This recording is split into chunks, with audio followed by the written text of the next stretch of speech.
നമസ്കാരം. Mar Joseph Pamplany മെത്രാനെ Syro Malabar സഭയുടെ നിലപാട് വിളിച്ചു പറയാൻ ആരാണ് നിയമിച്ചത്? അദ്ദേഹം PR ആണോ?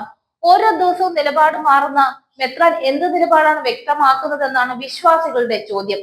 ഇദ്ദേഹമാണ് സഭയ്ക്കെതിരായി വിമതന്മാർക്ക് വെള്ളവും വളവും ഇട്ട് കൊടുത്തു വളർത്തുന്നവരിൽ പ്രധാനി. സഭയ്ക്കെതിരെ നിൽക്കുന്ന വിമതന്മാരെ സപ്പോർട്ട് ചെയ്യുന്ന ഈ മെത്രാനെ ഇനിയും സഹിക്കാൻ വയ്യെന്നാണ് ഭൂരിഭാഗം വിശ്വാസികളും പറയുന്നത്. എറണാകുളം വിഷയത്തിൽ അനാവശ്യ ഇടപെടൽ നടത്തിയത് വത്തിക്കാനിൽ ഇവരെ അറിയുന്ന കാര്യമാണ്. ഇദ്ദേഹത്തിന് തന്നെ സ്വന്തമായ ഒരു നിലപാടില്ല. 5 വർഷം മുൻപ് വെറും വീഡിയോ ചെയ്യുന്ന ഒരു വൈദികൻ മാത്രമായിരുന്നു. കർദിനാൾ മാർ ആലഞ്ചേരിയുടെ മുൻപിൽ മികച്ച ഒരു സഭാ പണ്ഡിതനാണെന്ന് ധരിപ്പിച്ച് മെത്രാനായി. 2 വർഷം കഴിഞ്ഞപ്പോൾ അതേ ആലഞ്ചേരി പിതാവിന്റെ കാലത്ത് തന്നെ മെത്രാപ്പൊലിത്ത ഒഴിഞ്ഞപ്പോൾ ആ സ്ഥാനവും സ്വന്തമാക്കി. സിനഡ് സെക്രട്ടറി സ്ഥാനവും നേടിയെടുത്തു.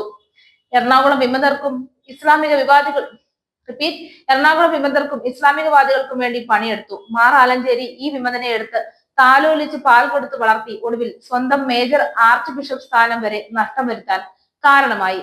വിമതന്മാർക്ക് മികച്ച ഉപദേശം കൊടുത്തു. പിന്നീട് വിമതരെ ഒന്നും ചെയ്യരുതെന്നും നടപടിയെടുത്താൽ അവർക്ക് കൂടുതൽ കുഴപ്പമുണ്ടാകുമെന്നും സഭാ നേതൃത്വത്തിന് മുന്നറിയിപ്പ് നൽകി. ഒടുവിൽ പിന്നിൽ നിന്ന് കുത്തിമറിച്ചിട്ട് സഭയുടെ അവകാശം ഏറ്റെടുത്ത് നടക്കുന്നു. ഈ മെത്രാൻ സഭയ്ക്ക് എന്തെങ്കിലും ഗുണം ചെയ്തിട്ടുണ്ടെങ്കിൽ അതിൽ കൂടുതൽ ദോഷം ചെയ്ത് മുന്നോട്ട് പോകുന്നു. ഇടയ്ക്ക് റബ്ബറിന് വില കൂട്ടി തന്നാൽ BJP സംഖ്യയാകാമെന്ന് പറഞ്ഞു. ഈന്തപ്പഴം തിന്നാൻ തന്നാൽ സുഡാപ്പിയാകും. ഒരു മെത്രാൻ ഇത്ര ചീപ്പായി കക്ഷി രാഷ്ട്രീയത്തിന്റെ പ്രസ്താവന നടത്തി കണ്ടിട്ടില്ല. ഞരളക്കാട്ട് പിതാവിനും ആലഞ്ചേരി പിതാവിനും പറ്റിയ പിഴവ്.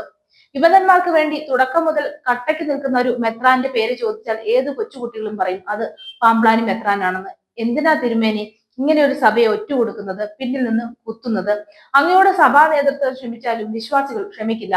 അങ്ങ് തന്നെ ഈ സഭയുടെ മരണമണി മുഴക്കണം, എങ്കിലേ ഉപകാര സ്മരണയാകൂ.